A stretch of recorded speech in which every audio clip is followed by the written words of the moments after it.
Welcome back again. Through the story of Lily creating Zen Receipt application, we have learned the software development lifecycle, SDLC. We have requirement gathering phase, we have design phase, we have development phase, and also we have testing phase and we have production phase. So now software development is always group of people working together, collaborating together.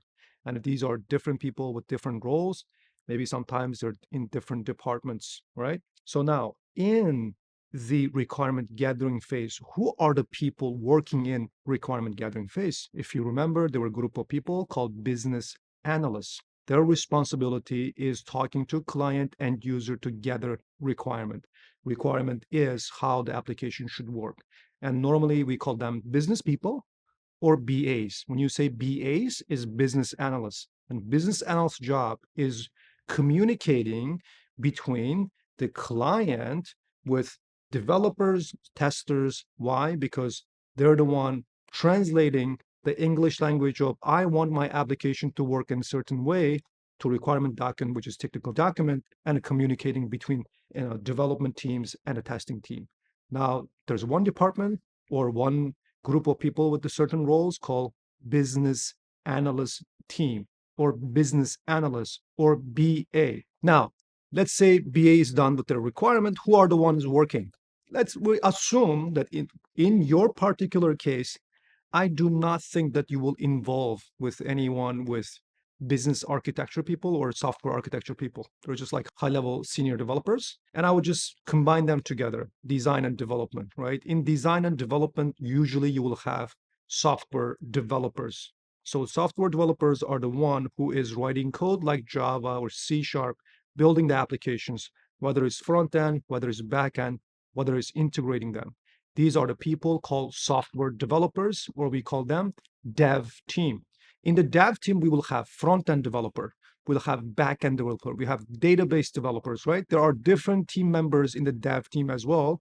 Front-end developers, generally they are responsible for UI part of the application, and a back-end team is generally building application logic in the back-end, including the databases and APIs. So normally you will have few developers working together, some of them senior developers, some of them junior developers.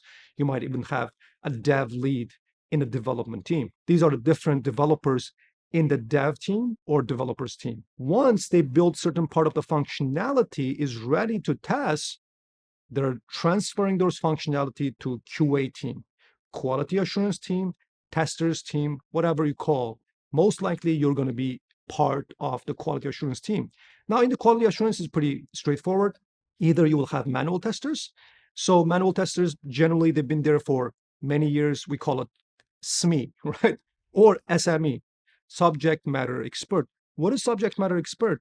Is the people who is involved with this application from the beginning, have deep understanding of what is the application about, who are the end user of the application, why certain functionality was developed. They have this in deep experience of this application. So we call them SME. When you join the team in software development, these are the people that usually you want to hang out with to learn the application itself, right? So you will have manual testing team, and also you will have automation as well. And I hope that you will be the SDET in there. SDET equals to, SDET means software development engineering test. This program is SDET program as well. You're going to learn software quality assurance, and you're going to learn automation, and you're going to automate the software testing process.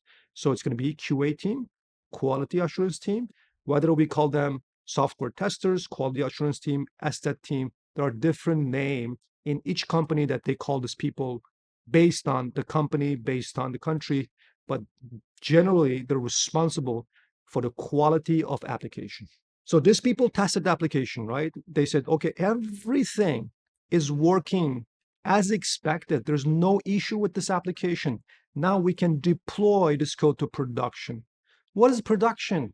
Production means that you produce this application, it's ready to use, so public will have access. If you think about Amazon, you have the access to production version of Amazon.com, whether it's Etsy, whether it's eBay, whether it's bankofamerica.com. When you are able to open those website or those application on your mobile app, on your web, application, which is like in your browser, It's called production, right? Now, who are the one taking the code from development environment to QA environment to production environment? DevOps team. DevOps teams are the one. See, there's a different environments as well. When you say environment, what does that mean? I want to give you an example, right? You guys all know ChatGPT. So now we're using ChatGPT 4, but we know they're building ChatGPT 5. Do we have access to that? No. Who has access for ChatGPT 5 right now for pre-release?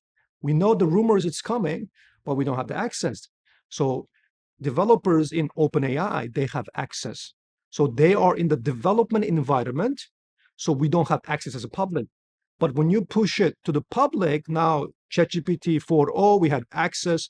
Now it's in production environment. It's very similar. Before iPhone 16 release, it's in a development environment. Once it's released, it's in a production environment.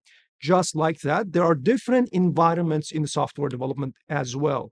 The first environment you have is development environment, right? So when developers write the code, build the applications, QA people will not see that code unless DevOps team moving that code or that part of the application that updates newly built functionalities from development environment to QA environment. QA people won't have access. Okay, so you have development environment, you have QA environment. DevOps team will take it from development environment, deploy to QA environment. Now QA team says, okay, you built this, let me test now. They're going to start testing the process. Once testing is done, in the testing, also we will have different environment of testing. You have QA1 environment, QA2 environment. It depends on how critical your application is. You will have multiple environment in software development. But in general, you might have one more staging environment. What is a staging environment? It's UAT, user acceptance testing environment. I will talk about later. Don't worry about it if you don't understand. But just think it's a double check environment, okay? First of all, QA team will test it. After developers develop that code, they deploy to QA environment, QA people test it, right? So if you don't feel comfortable to directly put it on the production, because this application is mission critical application, it could be communication between flight tower and the pilots, right?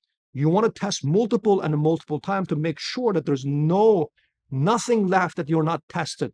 Therefore, some applications you have to have lots of testing. So now what do you do now? You have to deploy from QA environment to another staging environment or or staging environment or UAT environment just to double check everything works.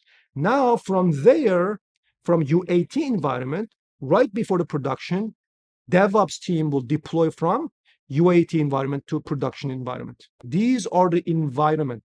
Now, when you say environment, it might be very difficult for you to visualize if you don't know. But if you imagine Amazon, you go to Amazon.com, right? That's called production environment. It's just like website that you have access today. So if you think about it, how it could be inside the Amazon. So it should be dev.amazon.com, something like that, but they have some private link. Literally, it's just a URL that they're developing some functionalities that QA people didn't see it yet, right? So once they be able to deploy to QA by DevOps team, it's going to be qa.amazon.com. So now QA people have access. They're going to test all the functionality, making sure even if it's UAT, it's going to be QA2, QA3, or UAT.amazon. Now, the production environment is going to be Amazon.com. Generally, if you don't understand that much, you can just think it's just like the version of applications. We don't see it yet. If it's in development environment, QA people don't see it yet. Once they deploy, QA people will see it. If it's in QA environment, people like us, end user, using Amazon or eBay or Lyft or Uber, we don't have that access unless they deploy. So now once they deploy, you have access to production environment, guys. So in conclusion, what kind of people are working in this SDLC, software development lifecycle? Business analysts, okay, software developers, whether it's front-end, back-end, database developers, right? Quality assurance people, whether they're manual or automation. And then you have DevOps people. They're responsible for moving the code from one environment to another, and plus making sure the server is up and running, in the production environment as well. So in conclusion, it's very straightforward. In software development, you will work with business analysts, developers, QA, DevOps. That's it, guys. Not that complicated. Have a good day.